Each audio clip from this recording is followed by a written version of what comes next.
Dernier onglet, la documentation. Donc documentation complète, c'est un Geniali. Donc on a à peu près tout. Il y a une foire aux questions. Il y a même un Pix pour les parents. On nous explique la certification. Il y a le guide d'utilisation de Pixorga. Quand on va dans le guide d'utilisation de Pixorga, là par contre, on a simplement un dossier avec présentation, utilisation, création d'une campagne.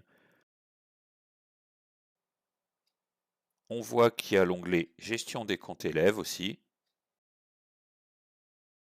Voilà, on a la liste des parcours. Donc on a les parcours par thème, on a les parcours disciplinaires, on a un parcours thématique communiqué via les réseaux sociaux. Donc on peut aussi trouver la liste des compétences et des thèmes abordés, guide des parcours et référentiels,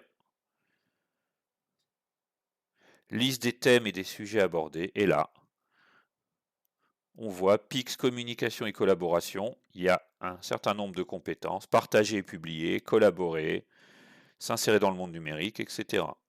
Pareil pour création de contenu. Et à chaque fois, on a la liste de ce qui est mis dedans.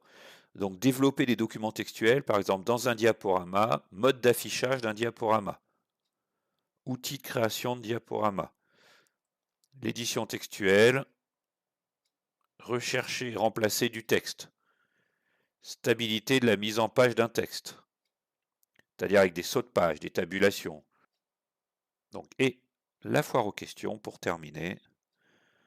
Donc, selon qui nous sommes, on n'aura pas les mêmes questions. Mais par exemple, enseignant ou personnel de direction. Donc un élève est présent dans Pixorga, mais je ne peux pas gérer son compte. C'est ceux où on y diront qu'il ne les connaît pas, en quelque sorte. Et si vraiment ça ne va pas, on peut contacter le support. C'est plus simple que vous contactiez vous le support que vous me contactiez moi pour que je contacte le support. Ça ira plus vite pour que vous ayez la réponse. Pour résumer, Pixorga a une aide complète